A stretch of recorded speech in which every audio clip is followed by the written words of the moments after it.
Hey everybody, welcome back to the Bullhucker podcast. I'm Moose Lundstrom. And I'm Adam Vokey. Hey, Happy New Year, everybody. Yeah, welcome to 2024. 2024, man. I hope 2023 was awesome for you. How about you? How was your 2023? It had its ups and downs. Yeah. But it was okay overall. Yeah, it was actually a pretty good year, actually. Not too bad at all. I had some pretty bad moments, but, a lot of great moments.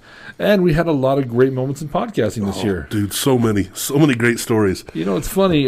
This is the best of episode. So you and I are going to pick. Well, you picked 3 and I picked 4 because I cheated and picked an extra one. And we let Susan Koser pick one, but she also picked one you'd already previously picked. Right.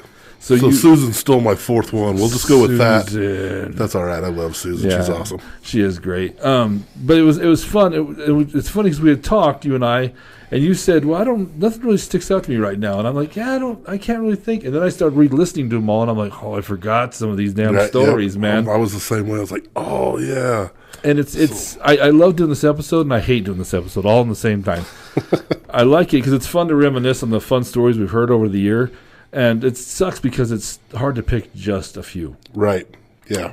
Almost every episode has a story in it that is just amazing. You know what I'm saying? Yep. So it's made it really tough to do. But you know what? It's cool. We picked a few of our favorites, and we'll give some shout outs too and talk about some other episodes while we're at it, right? Oh yeah.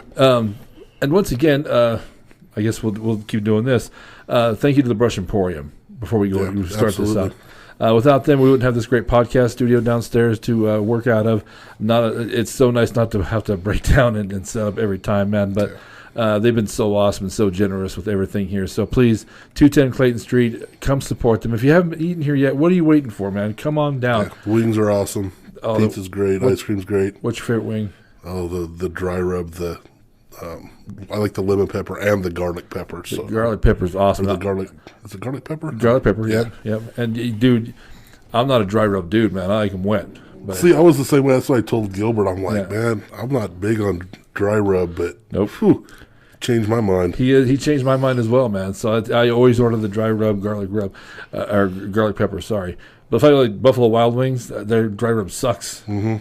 But their garlic was pretty good, too. That's here nor there. Please make sure you support these guys because they really have done an awesome job with this place. Looking for a unique gift? Come on down here. It's all homemade stuff. Local vendors, right? Yep. Support local. Support local. And the pizza, like we said, is amazing. They have a great place to eat upstairs. Board games, if you want to come have a family night and have some pizza, come on down. It's a great family-friendly restaurant, man. So yeah. Totally great place to be. So, as we were talking about earlier, we both picked...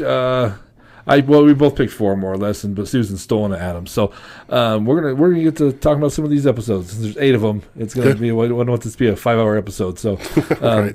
The first episode was the one you had picked, and Susan snuck in. It was episode 138 with Allison Walker. This story is Eisenhower. Enjoy. Eisenhower. So I only did 1 year of college. Didn't make it, which is why I'm a massage therapist now. Good for you, man. I decided college was not for me. But for that 1 year, I went to Mesa State. So driving back and forth, where do you drive through? The Eisenhower Tunnel. Wait, back and forth from where? From here? From Brush to Grand Junction. Oh, my God. Yeah. And granted, that's not daily. We're talking like once a month, when you come home for holidays, the whole thing, Okay. Yeah. So lived in Grand Junction. And, come home for Thanksgiving, come home for Christmas, come home to see the family, whatever. Sure. And this isn't like a 2-hour drive, going to Grand Junction, take 8 you hours, you're all day thing. Yeah. So you better make sure you're coming home for like good things, right? Right. Well, me and my girlfriend, Roxy, we went to Mesa State. All our other friends went to CSU. What's up, Roxy? Right. And so I think we were going home after, I believe it was Thanksgiving, after the week-long, break, had so much fun with all our friends, came back to Brush, and probably a lot of underage drinking because we were 19. And we're heading back, and we get into the Eisenhower Tunnel, and it is completely stopped. Just cars backed up. Ooh. And Eisenhower Tunnel, I believe, is like 2 or 3 miles long. Right. It's a pretty long tunnel. Right. And the Eisenhower is kind of crazy because sometimes you'll go one side, it's sunny, you'll go on the other side and it's snowing. Right. So you're always like prepared for some shit to go down at the Eisenhower Tunnel. If you live in Grand Junction and if you're going back and forth, you just prepare for that. Or if you're a trucker, I guess. Right. But, so we're in the middle of the tunnel and just stopped. And I mean, we're stopped for a while. After like 30 minutes, you're sitting there like, all right, what's going on? They even have workers coming around telling people to turn their cars off, like after an hour sitting there. This goes on. We're still sitting there 2 hours later, like, God, what's going on? People are outside their cars, like, playing catch, walking around. I mean, it's like, that's how long we were sitting there. It's just people are trying to walk to the end to see what is going on, like, outside the tunnel. What's the dealio? Yeah. So basically, it was a truck jackknifed right outside the tunnel to a point where not even one car could drive by, So they're trying to get it out of the way, but we're just sitting ducks. So on jackknife, you mean like, is it on its side? Or is it just, or did I don't know really how to explain it, but it was like almost... It was blocking both lanes. Yeah, it was like there was not one car coming through. But I don't know what a jackknife is, like when the truck's facing this way and the trailer's facing this way, but it's like a point.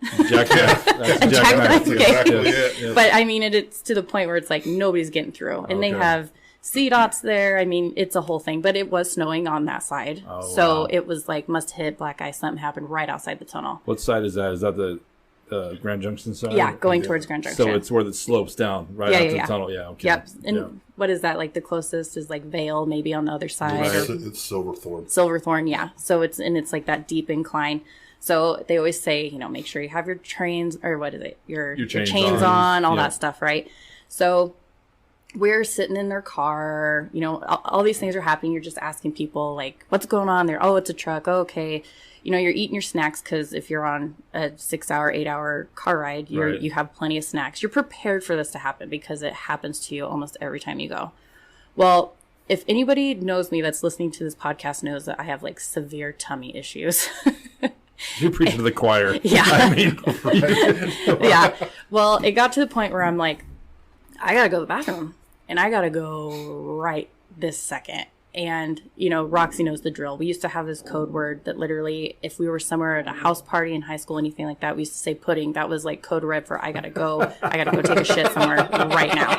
And it was like, you'd be just talking to somebody and you make eye contact and they're like pudding. You're like, you gotta go. Like it is we're getting in our car, we're going to 7-Eleven or the closest car, or any closest house anywhere. You don't have to explain this to me whatsoever. Right. Like the code word. I'm with you. So I'm like, this is the code pudding. I got to get the hell out of here. Yeah. And so we're locking our cars even like, right. Hopefully the traffic doesn't start. We're going on our like half a mile hike to the outside because I'm like, well, I'm not going to just throw my drawers down in front of all these people that are just sitting here. Yeah. And we get to the outside, snowing, freezing. And there's workers out there. I mean, there's tons of people out there. And go up and I'm just like, do you guys have a bathroom? Oh my God, do you have a bathroom? And they're like, yeah, for our employees. And I'm like, oh, okay. Like, oh my God, like you got the sweats and everything going on. And, as we're like asking the guy, like, where's your closest bathroom? It just happens. I mean, yeah. And to the point, just throw my pants down in front of this guy because it's happening. And I'm just like, I am so sorry. And Roxy's over here, like, taking her sock off. Like, here you go, Al. Like, she just knows what's going on. And I'm just like, I pray to God I'd never see you ever again in my life. All right, so that was Eisenhower by Allison Walker. Here's the deal with these podcasts, Adam. If this podcast went more than 3 episodes without a poop story, it'd be a miracle. Oh, yeah. I mean, an absolute miracle. This was actually a story. Well, why did you pick the story? Because I can relate. Yeah. I mean, that's it. I do a lot of driving for work, and I'm stuck in traffic and everything else. So, yeah, it's like, uh-oh. I'm with you. My mom actually is like, you see Allison Walker, you tell her I get it. I get it. I was like, I'll tell her, Mom. So Allison was a lot of fun to bring on. I'm glad we tracked Allison down. She was a good time to bring in. I almost had a code pudding in Nebraska one time. Right, it was like 2 weeks after that episode aired. Yeah. So, and that's all you can think about was Allison Walker. Yep, I was like, oh shit. But thank God in Albert, Nebraska, little town. Right. They have like their little concrete porta potties in the middle of the city park right off the highway. Concrete. So, yeah, they're like permanent, like cinder block buildings, but they're about the size of a porta potty. And Thank God they had them because I wasn't making it much further than that. I would have lost more than a pair of socks, I'll tell you that right now. I'm telling you, it was, I know, I get it, Adam, trust me. But when you get older, it's funny because that story is fantastic because it's in Eisenhower Tunnel. There is nowhere to go. Yeah, that's a new level of trap. Yeah, that is a new level of trap, dude. Unless you want your car to smell like a number 2 special, that's what you got to do. So that's the story we're going to kick off 2023 with here. So great story, Allison. Thank you so much for coming on and doing it. It was a lot of fun. So next story is actually. That's your first story we're going to pick for you is episode 127, Lizzie Shawsow, I-70 Strongman. Okay, here it is. Enjoy. I was probably about 10, and my dad and I and one of his friends and his daughter, we all loaded up and we went to Silverthorne to get firewood. And so we took about a 35-foot flat trailer, a brand new Mega 1-ton Dodge, and we go load up, and we had about six quarts of wood on there, and we're coming up the I-70, like coming up to Eisenhower Tunnel, and we're like trucking along, and all of a sudden, like things are going crazy on the pickup. So we're sitting there, and Troy, it was his pickup, we like pull over, and the pickup is just like smoking. It's not doing good, and so we kind of sit for just a little bit. We hop back in the pickup and we go and make it maybe 40 yards. So we pull off again. And you know what is it from Silverthorne to top of Eisenhower? Like 10 miles? Yeah. Okay, it probably took us, I bet you, 3.5, 4 hours. Yeah, it was a long day. And so Troy's getting pissed. Dad's getting pissed. I'm in the back with like a 2-3-year-old little girl, and I'm about 10. And so my dad gets out and he's like, you know what? Let's give these truckers a show. So my dad gets out of the pickup and takes his shirt off. We hook like this pretty thick rope to the front of the bumper, and Dad puts it over his shoulder. And he's a juicy guy. So we're over on the breakdown lane, and Troy hunkers down in the driver's seat. And so as Dad is like in front of the pickup, it looks like he's pulling this Dodge Mega Cab pickup and 6 quarts of wood, and he is just huffing and puffing. Well, I'm in the back and you can't see me, so I'm telling Troy, like, go to the left a little, left. And so Troy's all hunkered down real good, and we're turning, he's turning the wheel, and I'm like, oh, go to the right. And then, we slowly would like just kind of creep along, and we did that probably, I want to say almost a mile. And you just see truckers like leaning out their trucks, and they're honking at my dad, and I am dying. I am laughing so hard. And so, we finally make it to the very top, and the whistles are howling at us. And I'm like, oh gosh, like what's going on? Like the trucker? Yeah, no, like some big whistle for Eisenhower. Like, I see. Like the people that are in the tunnels and stuff, and the whistles are going. And so we like pull off because we thought it was us. And so we finally get to the top, and we're waiting. Anyway, some guy in like this orange suit comes out, and he's got like this long tape measure. Well, the semi behind us was too big, and we thought it was us. Yeah. So, yeah, Dad, he hauled that truck and that quart of wood, and we just kind of creeped along, and it was so funny though. Oh my goodness. And so, about what year are we talking? So I was 10, so 2000. Okay. Yeah. All right. It would have been better if you were on the hood of the truck with a whip. Right. So that was Lizzie and I-70 Strongman. Lizzie, go ahead. Why'd you pick that one? I just liked it because I'm friends with Doug, and I could totally see him doing something like that. And just, I have a feeling that's like a core memory almost with Lizzie and her dad, and it's just that thing. I have 2 daughters, so I do stupid shit like that every now. Well, I haven't taken my shirt off and pulled the truck down the interstate, but I'll do stupid stuff too. Pull the truck up the interstate. Up the interstate, yeah. So, but yeah, I'll do silly, stupid stuff just to make my girls laugh and stuff. So I get it. Like, I would kind of hit close to the heartstrings. Yeah, that's cool on that one. So it's a cool story also because like you just hit the head on the nail. It's a wonderful memory for her. As a dad, he got to do that for her, and she'll never forget that. And I would have loved to see Doug Shawsow. I mean, just really putting into it, just grunting. just getting after it, how fun. And if smartphones were relevant back then or around, it went viral. Guaranteed, for sure.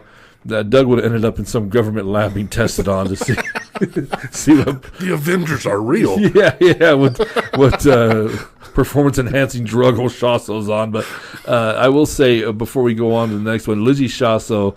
There's two people I will say on this list that came in and gave no fucks. They came at us, bro. And Lizzie Shawso is absolutely one of those people. Her whole episode's really pretty good. It is.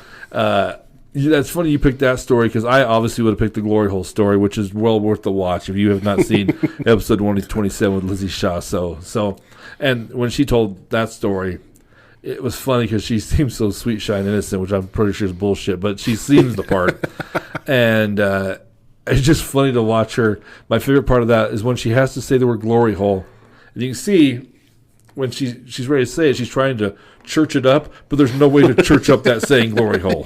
Okay, there's no nice way of saying glory hole. Okay, so it was that's why I really enjoyed it. So that was episode 127, Lizzie Shawso, I-70 Strongman. Check that one out. Thank you, Lizzie, for coming on the podcast. By the way, we owe you some frozen the freeze-dried candy or the freeze-dried candy. Yeah, we're gonna hook you up. So, all right, the next one is one of the ones I had picked. Episode 105 with Joe Machuca, an old friend of mine. This is Mexican Hospitality. Check it out. Enjoy. Mexican Hospitality. Yes. Well, okay. Well, back when I was a kid, we went down to Mexico. I was about 5 years old, somewhere around there. We went down there to visit my grandparents. So we were outside, and we were... back then, it was in Chihuahua, Mexico. Yeah, I was going to say, you got to set the scene. This Okay. is not Mazatlan or Puerto Vallarta. Damn it, people. no. It was downtown Chihuahua, Mexico, downtown. Back then, the roads were still dirt. They weren't paved yet. So there was this big boulder there, and the kids would come out, and we'd play soccer. We'd argue with them because their soccer was football, and when I said, no, that's not football. Football's, this way, and, it was one of those deals. So anyway, we were out there playing and everything, and my family decided they wanted to slaughter a hog. So we went down, they brought the hog, they slaughtered it up, they did all their little thing, and, they were barbecuing, drinking beer, they're doing the family Mexican, surrounding, party, all that good stuff. And we were out playing soccer. And I went down where they have these big old kettles, okay? And in these kettles, they stick, they make pork rinds and all that stuff, and they stick it all in there. So I was sneaking these tortillas, and I'd heat them up, and I'd snatch one and take off, go play, eat, snatch, take off. I was told not to. Dad told me, say, you know what, you're going to get sick. Don't be doing that. Well, me being me, I snatch one, take it out. I was doing my thing. How old are you about? 6. Yeah, right. 7. Right. Yeah, somewhere around there. And I just got to ask for my own Sure. gluttonous deliciousness. Are you talking about the chicharrones that still have the big hunks of meat That's attached exactly to what it? I'm talking about. That's why I couldn't stop eating. I almost spaced out for a minute. Okay, let's continue. So anyway, went out, played soccer. We're running around, doing our thing. And I remember going over, we ate a bunch of those Mexican candies. They have the spice on them and all that stuff, so we were eating those. Then I got, kind of feeling sick to my stomach. I don't know why. Maybe it was about a dozen chicharrones that I was eating. Yeah. So I went inside and I got sick. And, man, it just like cramps and really bad. I'm like, oh, my God, this sucks. So Mom and everybody, they snatched me up, took me to the hospital. There I go. Went to the hospital. I was sick. They did their thing. I can't really remember exactly. I remember a bunch of doctors and everything, and they pushed my parents out, and, it's almost like an emergency or something like that. And I was like, well, man, I want my mom, And they're like, no, we need to take care of you. All right. So they snatched me up, and they took me in there. I fell asleep, and I remember waking up. And when I woke up, this doctor comes in. And he looks at me and he says, like, hey, are you the American boy? And I was like, well, yeah. He goes, where are you from? I go, I don't know. I go, the United States? And he goes, oh, okay. He goes, do you speak Spanish? I said, yes. And he goes, okay. And then he started talking to me in Spanish, saying, hey, we need this room, and I need you to understand we're just going to move you over to where the other children are, and you can go play and do your thing until your parents come pick you up. I'm all right, but you got to stay in this bed. You can't leave this bed until the doctor says. I was like, oh, all right. So they cart me off, and I see all these kids, and they're running around, and they put me in this corner, the corner of the wall, and there's this air valve. And I got the gloves, and I was making balloons, and I was tying them up, and I was giving them to the kids, and the kids were running around with these hand balloons, and I'm like, oh, I go to bed, wake up in the morning, nobody's there, just the kids. Nurses come in and out. Time goes on. I go to bed. I wake up. I don't see my family, but I didn't think about it, And I was just playing with those things, and they brought me games, and that same doctor would come in and out, and he said, are you doing okay? I was like, oh, yeah, I'm fine. So finally I got up, and, I was eating, and I was doing all my things. And, well, after I think it was the second day, I believe, I went to go fill up one of those little hand things, and I looked out the window, and there was my uncle. He looks in, and he goes, you stay there. I'm like, oh, back down. I was like, well, what did I do? You stay right there, blah, blah, blah. Next thing you know, my grandpa, my dad, and everything are coming through this ward and everything. Well, they had me, and Dad was like pushing through. He snatched me up out of the bed, by my arm. I was like, oh, what did I do? I'm like, oh, I'm just, chilling out. Takes me out of the hospital. Come to find out, that ward was, had me sold, and they were sending me. They were with the children that were all there. Because I was an American kid, they had me sold and they had me taken. They stole me, and my family. They said that they told my mom, and my dad that I wasn't there. That I already got picked up and this and this and that. Oh shit! And yeah, Dad found me and took me home. We loaded up the truck and back to the United States. Here we go. Okay, I gotta ask. Is it like a sex trafficking, or was it just a? No, it was. They just. I really don't know. I was so young, but all I know is exactly that what it was. They just had they stole me and put me in this orphanage ward. I was supposed to be abandoned in the hospital, and that's where with all those kids were that get abandoned there. Holy shit! And because I was from the United States and I was bilingual, they were keeping it really close. I remember that doctor kept circling, right?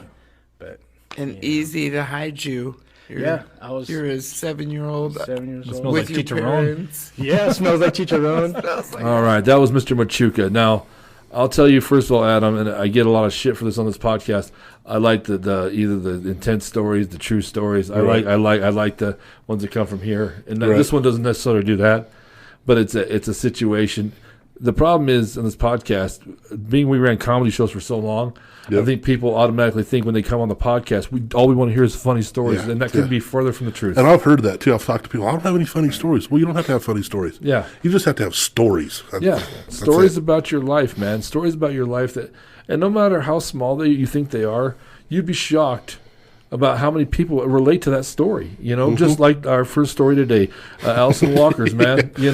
She told that story. I mean, it's a story about having to take a poop, man, and he couldn't find somewhere to do. But it was such a great story, and people loved it. Well, I have to admit that up until this podcast, it has opened my eyes that I am not the only one that has close calls driving down the road. Buddy, no, man, it's a big club. Well, man. I knew about you and shitting in the Budweiser truck, but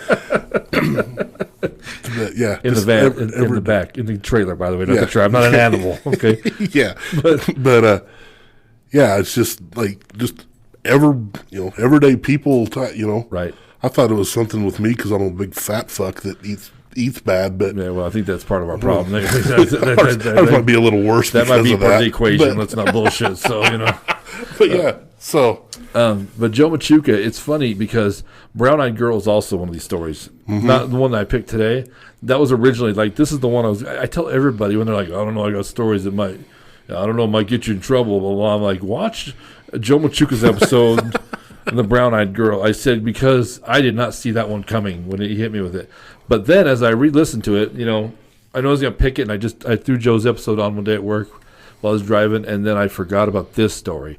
But this is the story when I reheard it, I thought, I forgot about it, because Brown Eyed Girl was so shocking, not shocking to me, but blindsided me. I forgot about this story, Mexican hospitality. This is a story that I picked because, man, how crazy is it in life that this is a guy I've known my whole life that I might not have known at all. Yeah. Had the wrong thing, went down one day back in 1978 or whatever it was. Right. Yeah, just a matter of just a few minutes or a few seconds. His uncle, like if he hadn't looked out the window and saw his uncle as his uncle turned and they saw each other, man, Joe might not have ever been on episode 105. Yeah, he might not have. It's a scary thing. I don't have kids. You do. But I do. They're both gotten older. They're grown, so it's not as scary now. But I still worry about them. Of course all the time, you do. dude. Of course you do. You should. Harley drove down here by herself from Fargo for Christmas, and dude, I downloaded Life 360 and called her mom, made sure her car was good, and made sure the tires were new. And dude, she's 19. She's my kid. She's an adult, but I still worry about her. Right. Conceal, man. Conceal carry is what she needs. So Well, she's in North Dakota, so I'm pretty sure that would be a problem. She got a dirty Harry going on her right now. So I also told her, I'm like, go get some mace and make sure. Buy her a sword, man. You know what I mean? That's what Brinley wanted for Christmas. Was a sword. Nobody messes with a chick with a sword, man. She got a sword, man. I got her throwing knives instead. That's fair. That's fair. But anyway, this story is one of my favorites of the podcast this year. Is his Mexican hospitality. I mean, to be that young, it was child trafficking. Absolutely. Oh yeah, absolutely. And this before it's always been around, but this is the story that really said, hey, before it was in the spotlight. Yeah. So. Joe could have been a very, very early victim of this, man. So, Joe, hey, mijo, thank you so much for coming on the podcast, man. It was cool to have you. And Joe's a great guy. His episode also really good, And I'm bummed I missed it. Yeah, dude, I'm telling you, like, I didn't expect any less from Joe Machuca. You know what I mean? I can't wait till 100 episodes goes by so I can hear more of his crazy shit. So, thank you again, Joe. Love you, buddy. All right. Next one is you picked this one. Yep, this one's me. Episode 137, Danielle Daniels. Danielle goes to jail. And there was kind of a theme. Actually, let's watch it first. Okay. We're going to watch first. Here's Danielle Daniels. God, that's tough. Danielle goes to jail. Enjoy. So this goes back to when I was I was just out of high school. First freshman year at UCSB. Okay. And I'm signing up for all the clubs and everything else, and huge animal lover. So I discovered PETA, who was huge back then. Okay. I'm old. That's when they were like huge. And so I sign up with them, and I'm all about it. And we're throwing paint on people, and it's really fun. And anyway, so there's a group though on campus that is talking about different animal rights activism and things we can do. And this one girl who is really, really shy, she starts talking about her lab class and how awful, I think he's like the teacher or teacher's assistant or something, but he's kind of like the lab tech, like he manages the lab or something, but he also helps the teacher or something. Like a teacher assistant. Yeah, teacher assistant. Probably get paid $5,000. Yeah. I was gonna say. Okay. And he, I guess he's horrible. He is abusing the animals and he's doing all this horrible stuff. Oh no! So she's telling us about this and everything, and everybody's getting mad about the stuff he's doing and the sick, twisted stuff. So then one day she comes in, and she's got a videotape. I guess she had somehow gotten the video surveillance tape because she was talking to this guy, Pat, that is part of the group. And they got this tape and they're like, we have to do something. And we all watch it and we're like, yeah, we have to do something. He's sadistic. Like, he's definitely going to hurt animals and kill kids one day. So we have to move. Yeah. We have to move at this time because, we are young freshmen, so we know what we're doing. Right. And mind you, I graduated early because I'm a summer birthday. So I started my freshman year in college at 17. Nice. So I'm really young. When's your birthday? Let's get him. June 8th. All right. Yeah. All right. So close. Yeah. So- That's actually my dad's birthday. Oh, happy birthday to you.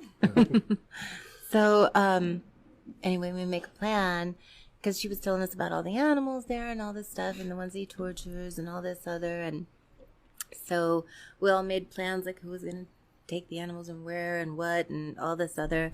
Contacted like one of the main PETA people in LA, and we'd have to go down there and make a drop off, and we'd have to so they came down and met with us. I mean, it was all covert and crazy, and I'm like feeling like a superstar because high school, college, I'm 17, and I'm like, oh my God, just out of high school, and now I'm in college, and now I'm on this covert mission. I'm like, this is awesome. We're gonna catch the bad guys. Right. So anyway, it wasn't as glamorous as I thought it would be. There wasn't like the Mission Impossible song playing in the background. No. It's when we got there. Oh, it was so sad when we got there because all the animals, they were just, anyway, they were in the cages and everything else. But one of the guys, they had brought like bull cutters and all this, and they were taking the logs off, and we start just taking all the animals out because that was our plan, is just to rob it, steal the animals. Right. And so anyway, and then the PETA people came in to help, because they had helped us like organize this from LA, and they were going to transport them since, we went to the school and stuff. We couldn't have them on us in case, whatever. And so anyway, so then, okay. I can take it out. Do you want to take her name out? Yeah. Okay. And I defined her. Okay. Jane, her Swedish friend. Yes, my Swedish friend. So anyway, she is very quiet inside too. So that's a big part of this story because it was really shocking what she does. And she's like, "Oh my God, I dropped. I can't remember. She dropped her license or a credit card or something that would like ID her." Oh no! And I'm like, "We have to go back." And they were like, "No," and I'm like, "Yeah, we do because she's got her ID in there." So 4 of us go back, like our 4 friend group, whatever. And we're sneaking in and we're looking for it on the ground and everything else. And all of a sudden she says, as she goes, "Here," and then the lights go on. And I swear somebody peed their pants. Maybe it was me. So the lights go on and everybody's like, "Oh my God." So we hide. And it's the dude. It's the bad guy. He's coming in and he's caught us, right? And everybody's like, and like, and I look over and I can see Patrick and I can't see the other 2. And we're both like giving him dirty looks and all this stuff. All of a sudden, and he's like, looking, and then he's starting to realize what's happened, that he's been robbed. She comes running out of her hiding spot. She's got a pole in her hand, and she's attacking him. And we're like, a what in her hand? Some sort of pole. A pole, okay. Some kind of rod or Right. I don't know what she has in her hand, but some A kind weapon. of a weapon. Yeah. She's got a weapon, and she's beating down on bad boy.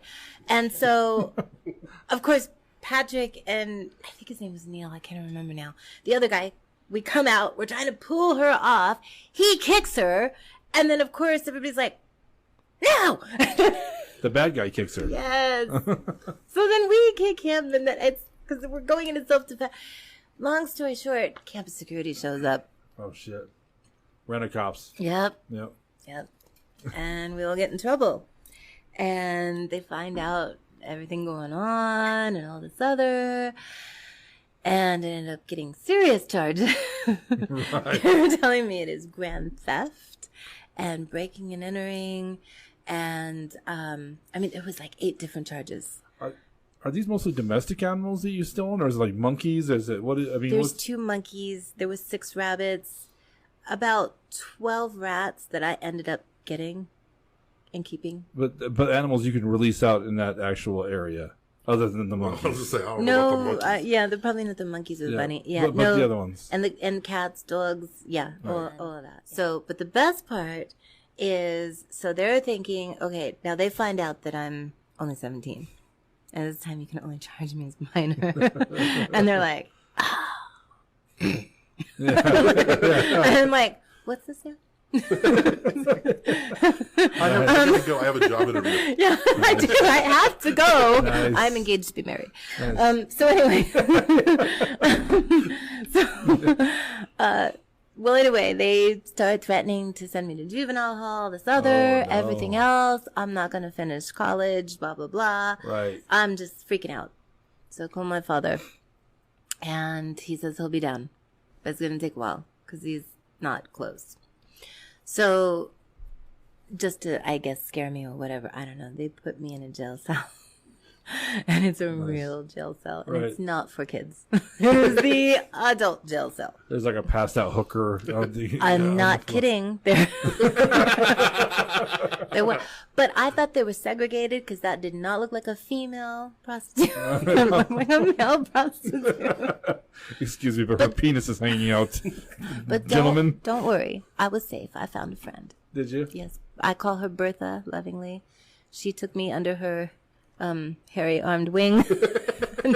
And I think the smell just scared everybody away because they were pretty scary. I thought I was a tough little girl until I got in there, and I'm like, no, I'm not scared. I don't mean to be offensive, but I think you might have been Bertha's bitch.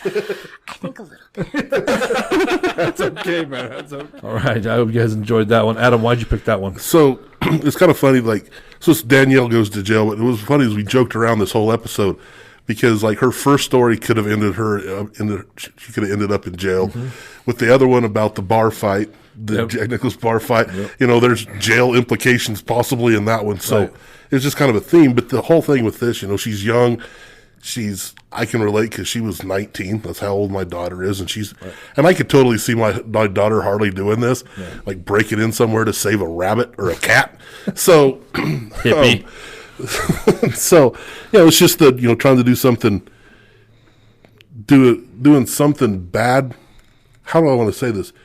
Doing something good, but going about it the wrong way. Yeah, that's a great way to put it. And then she's like I said in the podcast, she's the one that ends up in a cage at the end of the night. So right.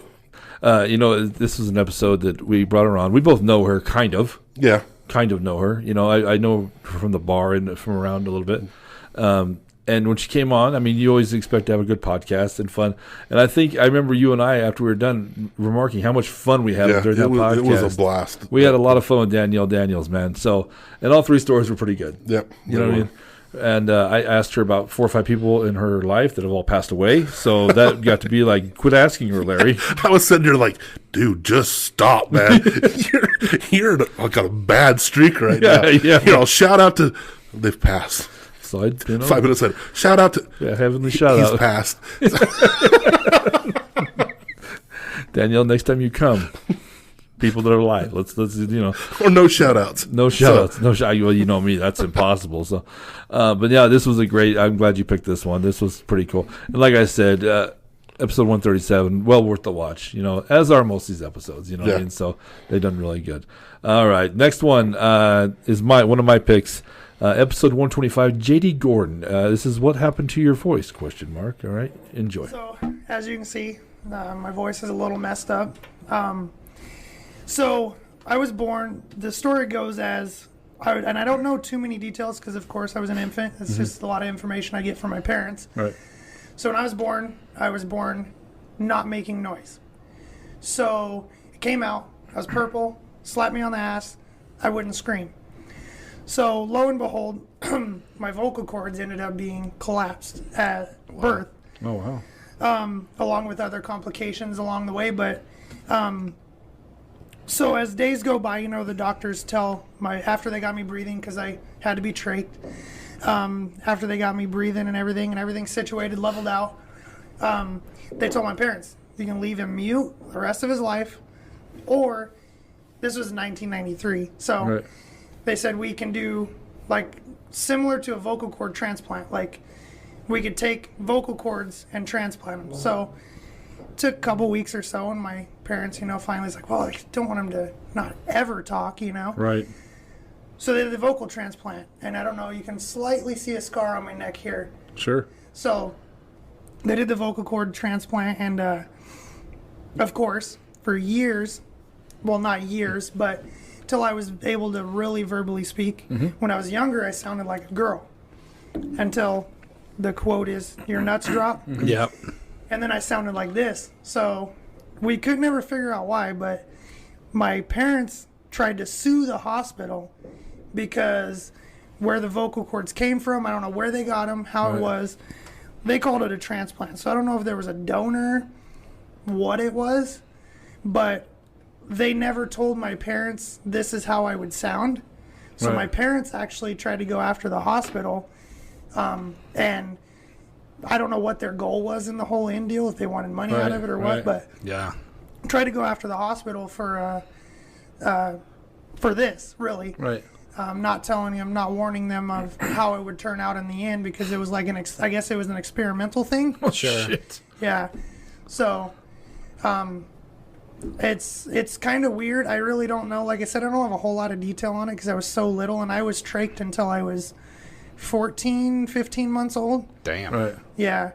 So, it's a weird thing. They did a documentary on it on CNN a long time ago. On you personally? What? Yeah. Oh, wow. Yeah. I think my aunt has the video footage on VHS. That's how old it is. Okay. On that whole scenario, it was like a first time deal, like an experimental deal, and I guess the big thing with like trying to sue is there was approval, but there was never, like, they were never told until afterwards. This was like an experimental type deal. Yeah. So they never knew the risk. So there's not really negligence. It was just we're testing something out and you agreed to it, unfortunately. Yeah. Like there's no like written contract or anything. And right. I don't know, really, honestly. All right, that was J.D. Gordon, episode 125. What happened to your voice? The reason I picked this one is J.D. did a really good job when he came on. Mm-hmm. And I didn't know J.D. from Adam. He had actually gotten a hold of me about advertising on the Bullhucker, which we weren't doing at the time. We're doing now with Magical Beans Coffee. We'll give them a little cheap plug. That's coming up in this next year. We'll talk more about that later. But he got a hold of me, and I said, well, why don't you just come on the podcast and we'll pump your trailer business, right? And he did, and I mean, he just killed it. He did really well. Yeah. But this is the episode, this story I picked for one reason. JD has a very unique voice, and this story tells why he has a unique voice. When he first came on, he was sitting in the seat, the guest seat, and he started speaking, and I was like, is this guy sick? Does he have a cold? You know, I was my voice. Did he need to clear his throat? Yes, and I didn't say anything because I didn't know, but to this point we had just done texting. That's all we've done. I never spoke to him on the phone. So it was Matt Gordon, I believe. Yeah, it was Matt Gordon. Yeah, it was Matt was the co-host. Yeah, and so we were speaking to him and listening to his stories, and then he tells this story, and it makes sense. But it's such an incredible story in my eyes because I mean it kind of made history a little bit. Mm-hmm. You know. Yeah, and I think it's cool that he owns it, you know, and he told me he wants to start his own podcast, and I'm like, man, you have such a unique voice. Yeah, absolutely. I mean, you know, it's unmistakable. Yeah, he's got that one thing that sets him apart from everybody else. Exactly. If you become famous, J.D. Gordon, every comic hack in the world is going to try and do impressions of you. Voice. Try to do impressions of you. It'll be you and Christopher Walken. Right, and Owen Wilson. You three are going to be the ones they're always talking shit about in a different voice. So, JD, it was a really good episode, and I mean, I really liked JD when I met him. You know what I mean? He was just a down to earth good dude, and like I said, that was such an incredible story, man. I met Matt and I, much like you and Daniels during Daniels, you and I, when we left, Matt was like, "Wow," you know, not that we didn't expect it, but sometimes. Yeah, sometimes it's just a surprise. Yeah, you know? Like, oh my gosh, that was really great. You know what I mean? So. And I shouldn't say it was a surprise. I don't know how to explain it. It just a pleasant surprise. When the guests, we know it's going to be a good episode, right? But we're just like, well, that was, kind of a little over the top, or a little above the, the norm. So right. So that was absolutely that's why I picked him. So, all right, next episode is one of yours. Yep, one of mine. It's episode 121. Andy Barfield, Third Time's a Charm. All right, check this one out. Enjoy. Third Time's a Charm. So. This is like multiple stories all in one because it was in one day. A whole 1 day thing. And it's quite an adventure. So this is what takes place with me and my brothers. Our ages at that time were probably, I want to say I was 9 going into 10 because this was like in 83. Joe was like 8 and Israel was 7. So Saturday comes, we are not allowed to make any kind of noise for my dad. So we wake up, we sit on the couch.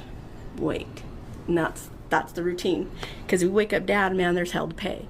Did he work nights or no? He was a farmhand and he was tired, and Saturdays was his day to sleep in. Gotcha. So we had to be quiet. We couldn't even turn on the TV.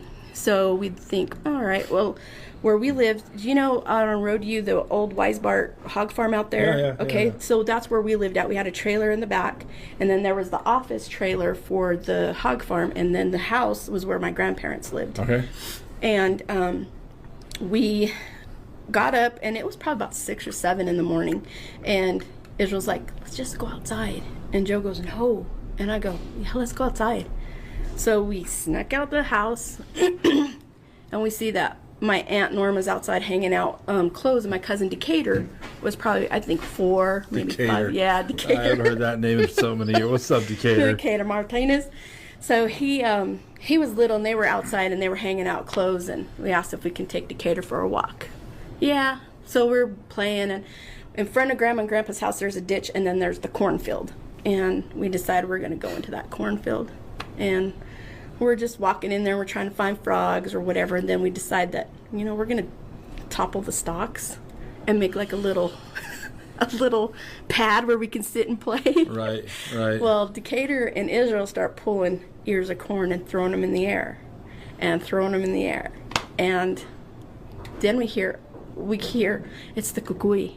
Because somebody's coming. The kakui. The kukui. Adam, do you know what the kakui is?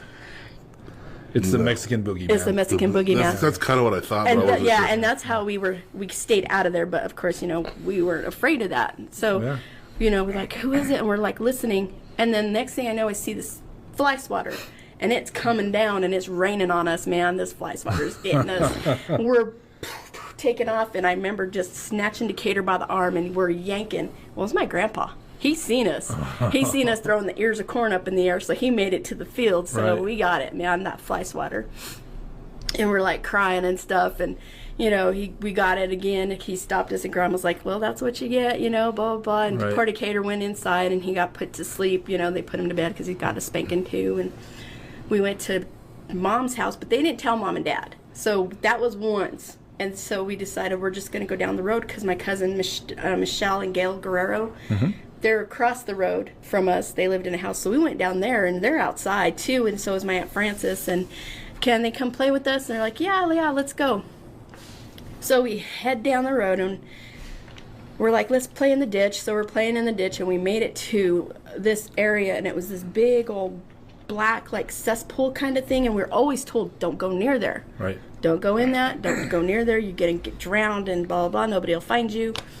We're sitting there throwing dirt clouds, and we're right at the edge of that son of a bitch. And we're throwing the dirt clouds, and we're laughing and stuff. And we see my dad in a distance coming. And I thought, well, here comes Dad. And so Israel comes, hey, Papi, and he's like running towards him. And my dad jumps the ditch and makes it to Israel. And then because all the kids are just going right to him. And he goes, what are you guys doing? And Israel's like, no, he's like picked up a can. We found a can because we used to pick up cans for Grandpa. Yeah. And my dad just out of the back pocket, man, comes out with that leather belt, man. Freaking nails Israel, man. Freaking boom, boom. So me and Joe jump the ditch to the opposite side, and we haul ass. So we're on the other side of the ditch, and we get past Dad. Michelle and Gail run past my dad. My dad doesn't touch them. And we're making it, and we thought, okay, we see the garden, and we're home free, because then we can just shoot up the hill and get to our house. Right. And my grandpa's in the garden, man, and we're like, okay, so we're getting past Grandpa. Hell no, he had that long, thin leather one, and it just come out.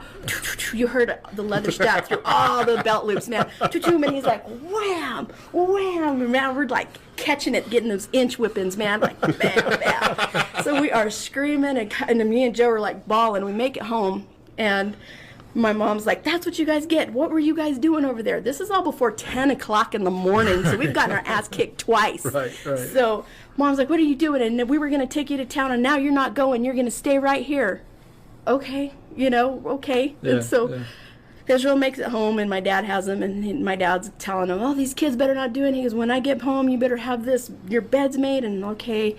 So we're crying, oh, I'm sorry, Dad, and we're like looking at our legs and stuff, and we're looking at the little welts on our butts and our legs and stuff, and then they leave. Grandma, Grandpa, Mom, and Dad take off. They leave us kids alone, unattended. It was okay because it's happened many times. You just feral little babies. Right. Well, Joe's like, let's go hunting. And I go, let's go hunting. And he goes, yeah. My dad had this .22 rifle, and Joe knew how to work it.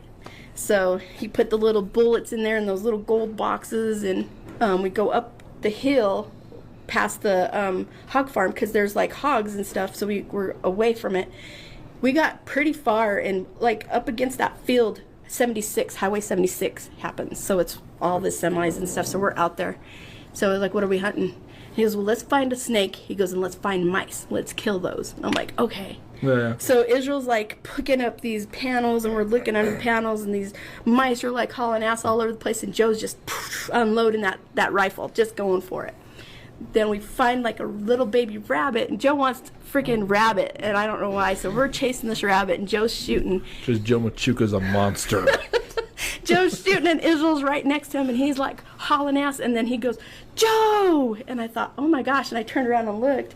Well, the boys were behind me, I'm off to the side, and I looked, and then he goes, you shot me, and I thought, oh my God. No. So we stopped, and Israel picks up, like, he pulls his pants down, and Joe goes, no, I didn't. He goes, yeah, you did. And so, like, on his knee, like his little tiny knee, there was like a gray, it grazed him, and it cut him. Like, it was really weird color, and it just grazed him. He goes, look what you did to me, stupid. And we're like, oh my God. I'm like, let's go back home, you know? Yeah. So we go back home, and we put that away, and my mom and dad, in the nick of time, they're done. And they're there, and they're like, where were you guys at? And we're out there looking for rabbits, and, you know, telling them lies and trying to cover our asses because we had that gun and stuff. And he's like, okay. He says, well, we're going to make this. So they start cooking some food and stuff. So this is about more towards the evening. We got away with that shit. Right. Well, Grandma says, come over to the house. I need you to do this. So there was a guy that was living in that office where the hog farm office was. Okay. Grandma did his laundry.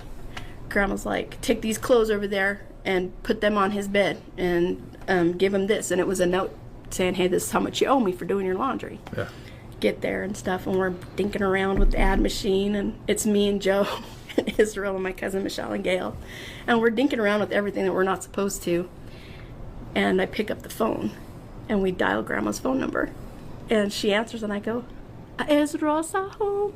And she goes, who is this? It's your comadre. Oh, no. And I'm sitting there laughing, and then I hung up the phone. And then we still stayed in there and played. Man, Grandpa come in that back door and had the freaking belt out, man. The ninja belt, buddy. Yeah. Joe turned around, and he tried so hard to get up and get out, but we made it out the front first. Joe was last, always last. And he freaking caught it, crack. And then we made it to Grandma, and Grandma's like, nope, nope. And my mom's like, what did you guys do now? And I'm like, nothing. We didn't do anything. What's comadre mean? Comadre's like your mother, best friend, like I was gonna say like a friend. Yeah, like a best friend, okay. Like that's your girl. Okay, you know, okay, that's your girl. okay. I don't know how to say it in English. Like a comrade. Okay. Yeah, comadre, so. yeah, your comadre. Okay. And so they're like, you were playing, and Grandma's like, Grandma always like protected us from them. But this time, man, she like pushed us. She's like, you got it. So, man, Grandpa come in, and he's like, well, get up. And this time, Michelle and Gail got it with us, man. And he like, we were like, I was laughing because they went first, and I'm like, you know, laughing at him, and then it was my turn. It wasn't so funny when it came to my turn. So we're crying, and then my dad come in, and they told my dad, man, and then we freaking caught it again, man. I swear to God, 3 times in one day we got asses kicked, and it's like, do you think we learn? It's like, never learn. It was just, and that's the way our life went, because it was like one ass king hit every day, and then it's like, we didn't get hit today. What happened? It was like, what? Are we still loved? I was like, are we still loved? What did we do? I was like, oh my God. Yeah. But yeah, it was that one whole day, and I'll never forget that day. And Joe's like, you remember that? You remember that? I'm like, yeah, you stupid. I was like, you're the one who did it. Yeah. All right. That was Andy Barfield, episode 121, Third Time's a Charm. Adam, why'd you pick that one? This one is just, it kind of takes me back to childhood, you know, running around with your cousins, raising hell, causing trouble, hiding in the cornfields, and just that whole prank calls, just everything she talked about. It's like, yep, did that, yep, done that. Then when her, the belt comes out, and yep, been there too. So it just, brings up a lot of good memories from when I was a kid and hanging out with my buddies and stuff. So that was a great pick. It was a great pick. It really was. And Andy Barfield's such a shit talker. That's why I love her. She talks a lot of shit. That's what makes her great. But and she was here on her birthday. She was here on her birthday. That's right. I totally forgot. That's right. I agree with you on all that stuff. I'm going to sound like the old man. but our generation had that. You know, this generation does not.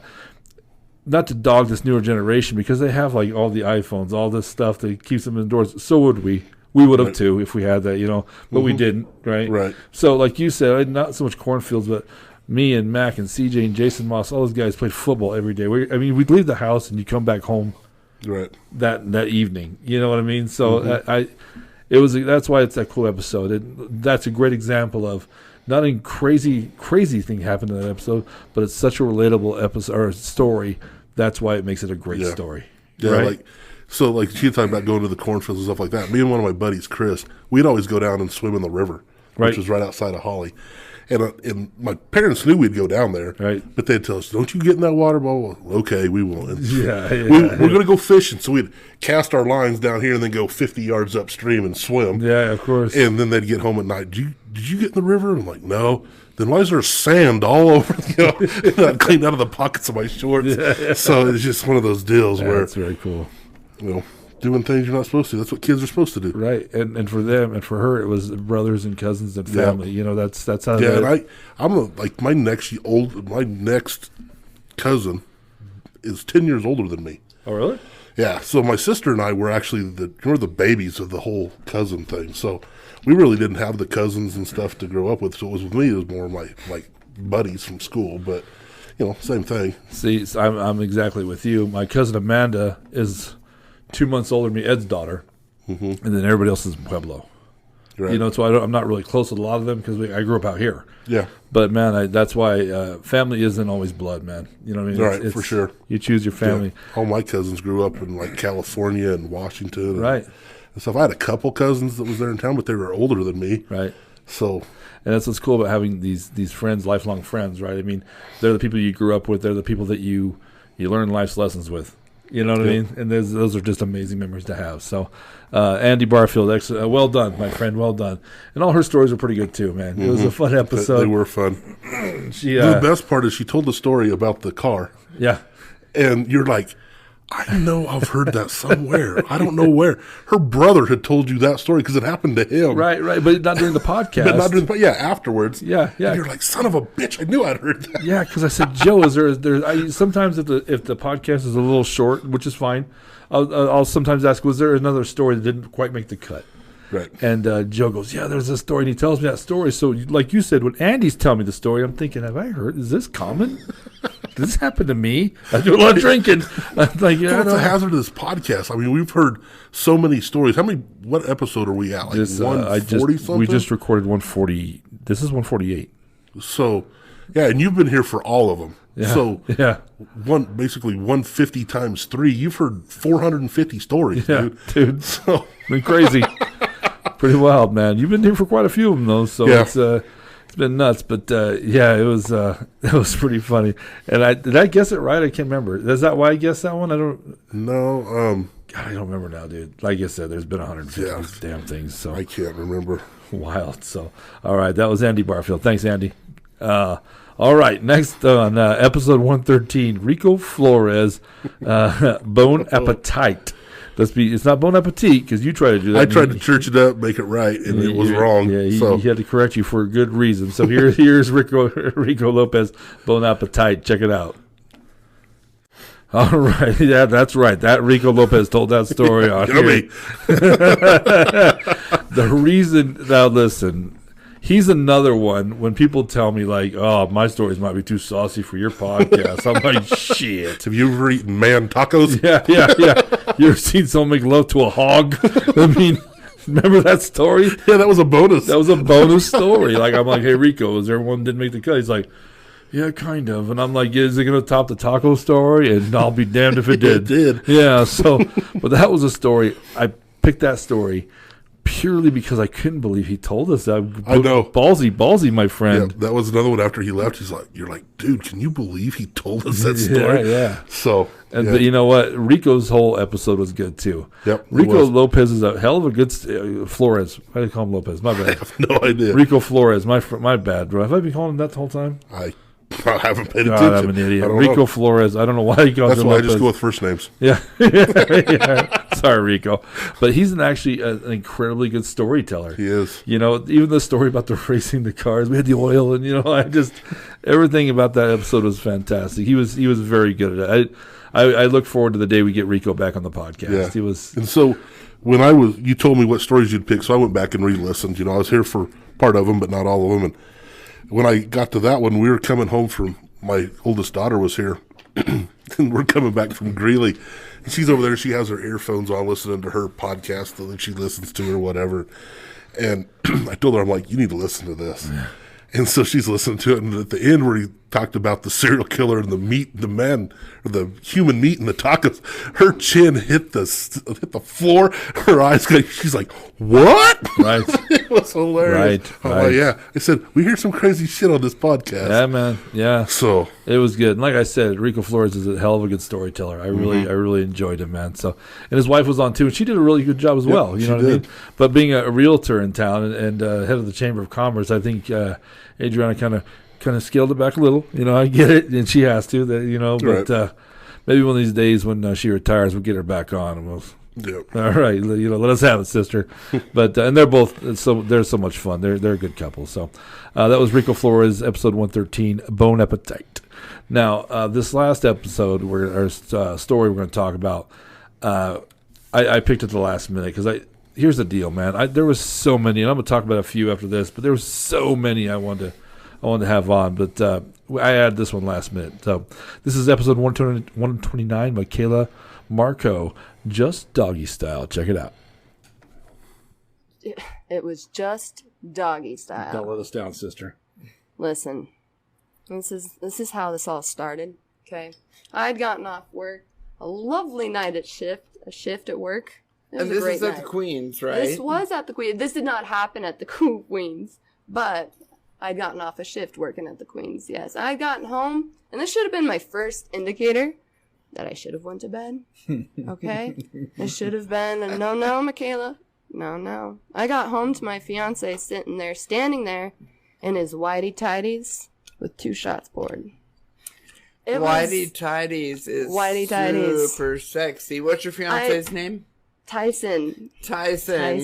Bison-colored underwear, man. Seriously, good Lord, brother. There are such sexy ones out there. Come on, Tyson. Tidy whities. We gotta find you something else, babe. Yes. What are you, a school teacher from the 50s? Come on, bro. We're all gonna sing you some fancy At underpants. least he had those on. We'll give him credit for that. He was wearing underwear. Instead, it had been just a great night at work, and I figured, why not? 2 shots, we'll go to bed. Right. Well, the full bottle later, we moved the party into the bedroom, just really trying to end the night well. And what are you drinking? Shots of whiskey? Yeah. Okay. I'm a sucker for whiskey. Amen, sister. Yeah. So and so that's why it was the bottle, you see. I couldn't just stop with the shots. Right. But, we went into the bedroom and we'd been 5 minutes into it. I'm not going to hide anything about it. 5 minutes into this, and he loses his balance. So you guys are 5 minutes in and already banging hard. 5 minutes in. Well, we'd taken the party into the bedroom, and we're 5 minutes into it. Okay. And so 5 minutes, and my bed, all right, I've got a big guy. He's 6'6", all right? So everything in our house is giant size. Right. Okay, so my bed is like, up to here. Right.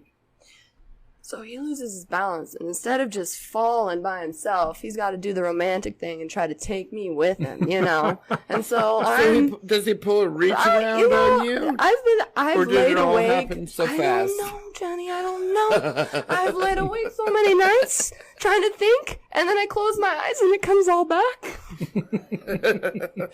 I can't go back. So I'm set. So somehow this guy had gotten me from doggy style position down to the ground, and my leg is bent at an L sideways underneath the bed, and he fell right on top of it. Oof. Okay, I heard the break. The first words out of my mouth were, "Your fat ass broke my leg. Like, I mean, I was shocked, pissed, Was it a compound fracture? Did it come out of the skin? No, it didn't. So I didn't see any blood. I didn't see anything. I just felt huge amount of pain. Huge amount of pain. And it took this guy 5 extra minutes to get me up off the ground because I'd called him fat. I sat there, I'm laying there broken. My leg is still under the bed. Like, I'm sorry, I called you fat. He's sitting there, we're drunk. Well, he's more drunk because obviously I've just been sobered up real fast, okay? I'm sitting there, your fat ass broke me. And he's like, what do you mean I'm fat?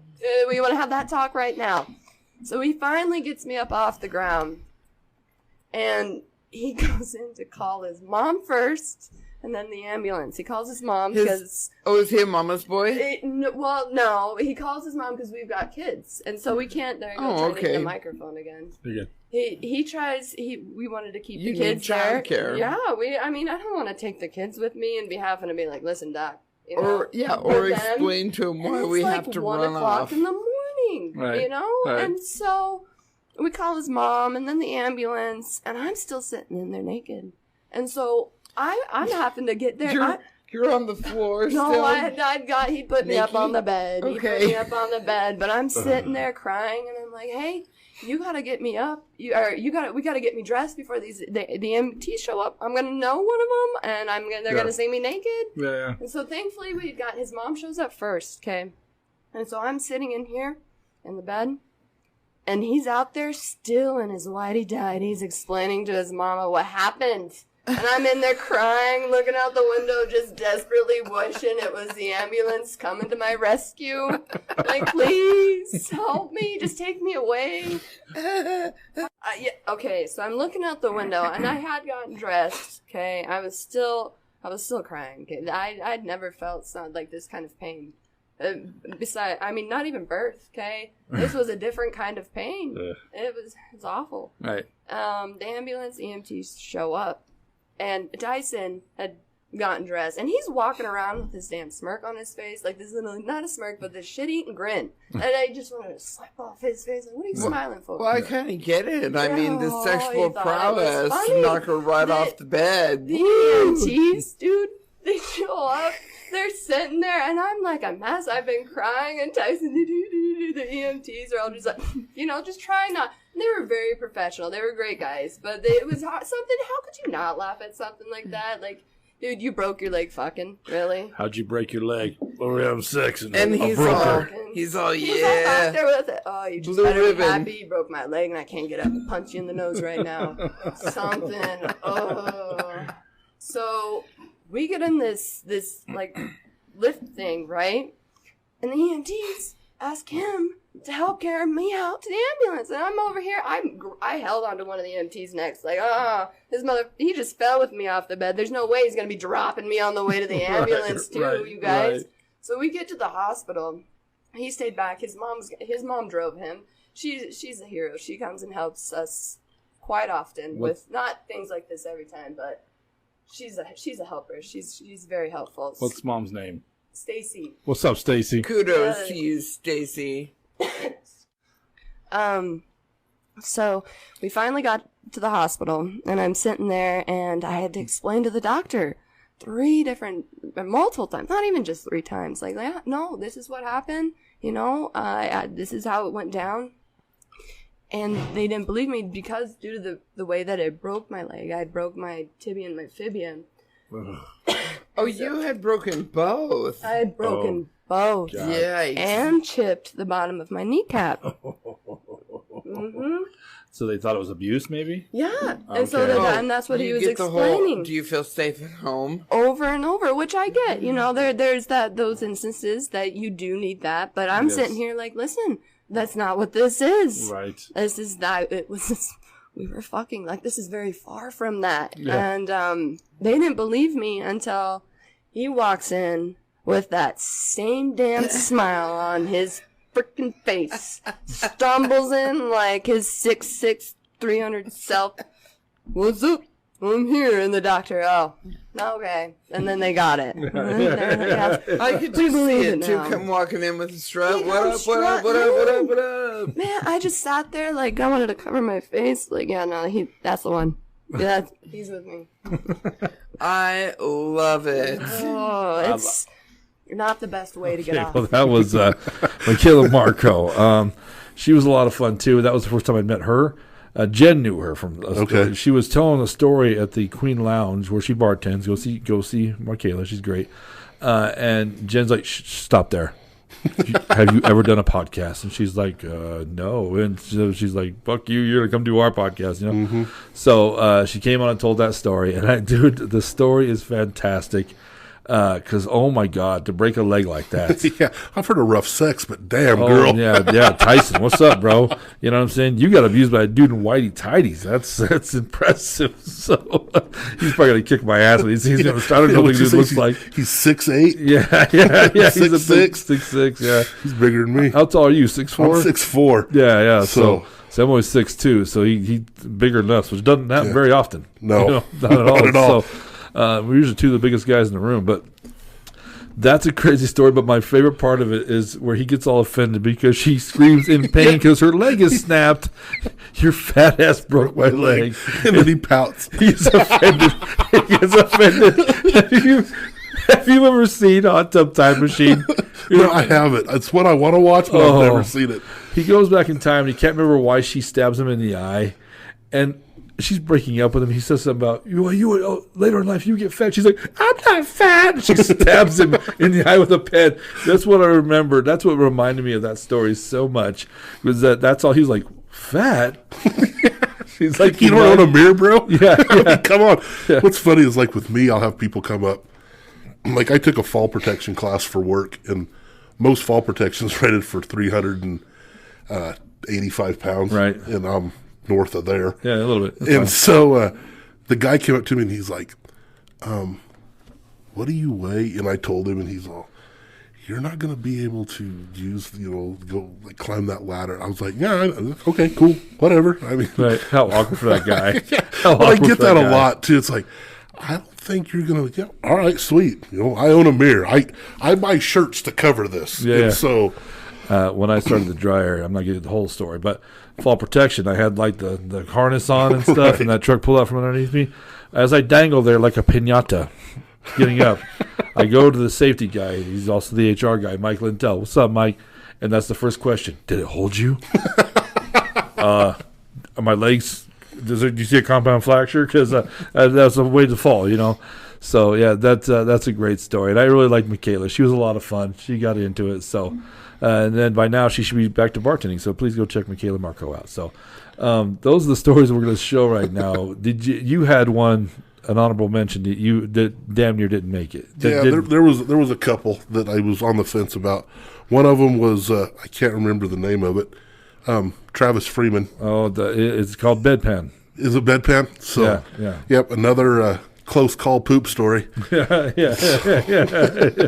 Well, it even happens to first responders. It even happens to first responders and Travis on calls. He's an in shape dude, man. So I don't know, man. It's the old colon it's a tricky one, So as he was telling us that story, I was thinking, I need to get a bedpan and put in my truck. Yes.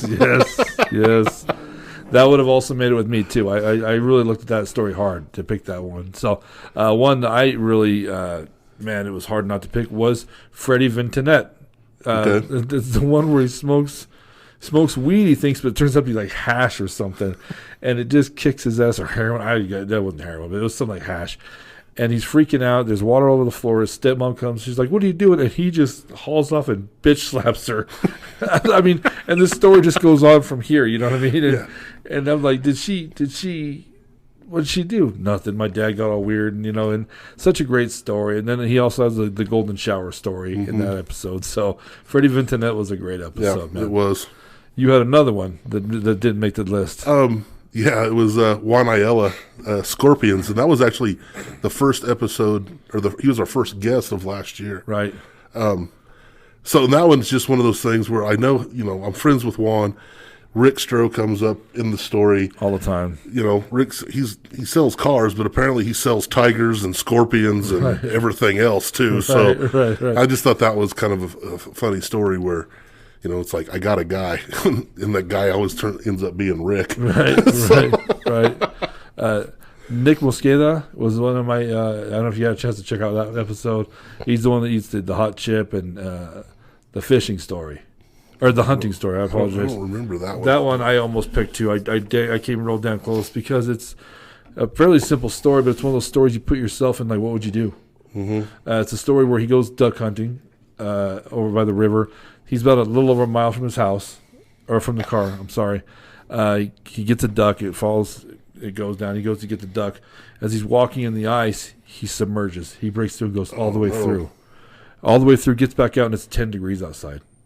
Right? So he's got to try, and at that point, he's like, the clock starts, right? You got to get somewhere quick, you know? Right. So it's a story about, I mean, he had all his limbs, all his toes and fingers, which he's very lucky to do. Hypothermia comes quick. You know, it does not mess. And he said as he's walking, he just sees the frost starting to appear on his chest, you know what I mean? And so that almost made it. That and the heat, those hot chips, you can do that chip challenge. Right. The whole story is great, but my favorite part is where he wants to go to the hospital because he's in pain, and his niece works there, and he calls her, and she's like, "Don't bring your ass in here. There ain't shit we can do for you, and we're busy."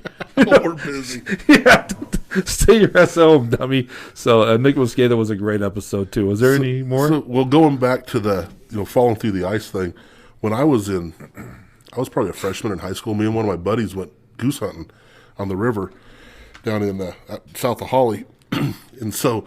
It's me and Barrett and his dad, Ken. What's up, Barrett? What's up, Barrett? Don't do a shout out to Ken. He passed away a couple years ago. Okay. So heavenly shout out. Yeah, there we go. And so this goose comes flying out. Barrett and I both shoot at the same time. We both hit it. Feathers roll. Duck falls into the river and then like floats to the far side of the river. Right. This is like beginning of January and it's cold. Well, we have Barrett's hunting dog, and he's trying to get the dog to go across the river, and the damn dog won't get in the water. Yeah. So Barrett's like way down the river looking for a shallow place to try to get his dog to go across. And I finally just handed my shotgun to Ken. I'm like, I'll just wade across. And it was only like mid-calf, but it was, like I said, it was cold. And then I stepped and stumbled, and there was like a wash that I stepped down in, and it was like up to my knees, or like mid-thighs. And so the further I went, the deeper the water got. And right as I was getting ready to grab the goose, I took a step, got tangled up in some tree branches that were underwater. And I fell, and the water came clear up to my chin. Oh, shit. And so I was just, I had taken my coat off before I got in the water, so I was at least able to get that on. But yeah, it was one of those things where I was shivering before I was back across the river. And we were in this old Willys Jeep that didn't have much heat. It was just the heat off the engine. And, oh, wow. And so, yeah, they hauled ass back into Holly and got me home and changed. And warm, yeah. And you can't warm up right away either. No. You got to let it generally happen, right? Yeah, we kind of slow get out of your clothes and wrap up in a blanket and and that type of stuff. And then my dad ended up cooking that goose, and it was the worst fucking thing I've ever eaten. It was horrible. Good job, Luther. It's gross. So that's crazy. One more honorable mention. And like I said, I could go on with honorable mentions all day long, because there's so many good episodes. But the one that stuck out to me was Nick Grantham, and the way it stuck out to me was how he throws his wife under the bus.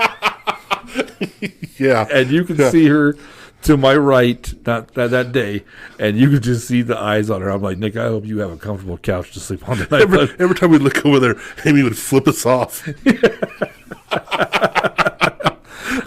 Nick and Amy Grantham were both great people too. I really like Nick and Amy too. I'm so glad they came on, and Amy did a really good job as well, man. She did. Hey girl is one of the probably should have made this list too about this guy trying to warn her about maiming herself, and she's like creeper, and then she eats shit. So fantastic story, man. Hey, 2023 was great for the podcast. This is actually the third year we've got to do the best of, or not best of, our favorites. Right.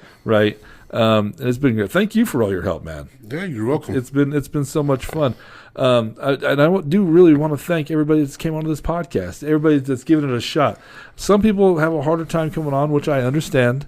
Doing this, you got to step outside your comfort zone a lot, and a lot of people have a hard time with it, But I am proud to say that I have 100% accuracy on people when I tell them at the end, were you nervous? Yeah. Would you come back and do it again? Absolutely. Right? Yep. It's a good time. You know what I mean? You're not going to offend me or this guy. Come on, dude.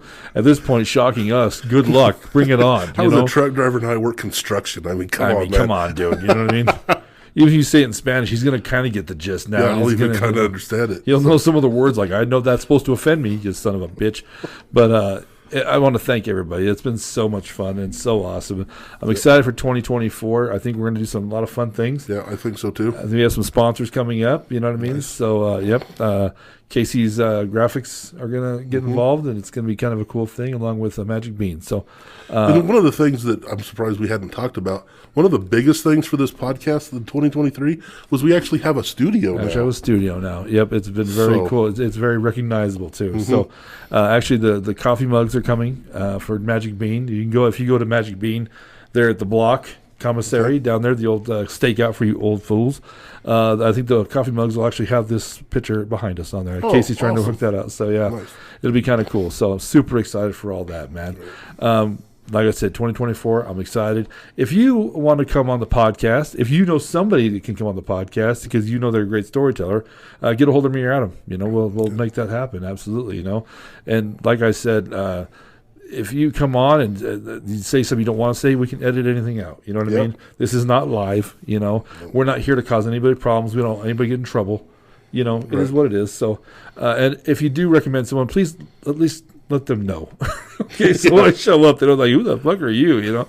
And then we show up, and they show up here, don't know us, and then we bring them into the basement. Yeah, and it's creepy at first. Like, you got Adam's big ass luring you in here, and I peek around the corner all weird, and they're like, "Oh God, this is where it ends." So these two bastards are going to eat me. Look at the size of them. So if you're watching this on YouTube and you like what you're seeing, there's a little button down in the corner. Click that subscribe button. It's a small click for you, but a big click for us. Man, it's a big click for us, man. We appreciate the support. And no matter what you're listening to this on, no matter what platform, leave a rating and review. We don't always get to see them, which, kind of tough, but we do appreciate the support. And on YouTube, if you take your guess, man, take your guess. Like when we stop and we're plugging everything before they do the reveal, man, throw out a guess. It's so much fun. Even if you're wrong, who gives a shit? It's fun to see what everybody picks, right? Yeah, it is. Well, that's about it. That's going to be it, man. This is a long episode.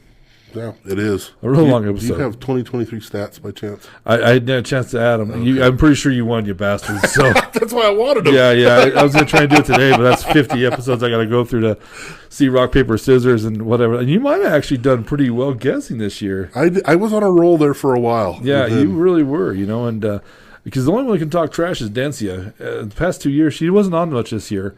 But the first 2 years, she's the only one that actually finished with a positive record. That's why she don't come back on. That's why, man. She's like Elway. Stop way her head. You know what I mean? Punk. On the Super Bowl, I'm out. Yeah, so. Peace, But anyway, man, I hope you guys had a great 2023. And I wish you the best of luck in 2024, man. We'd love to have your support. We'd love to have you on, right? Yeah, come get a hold of us. Come on the podcast. Absolutely. Tell some stories.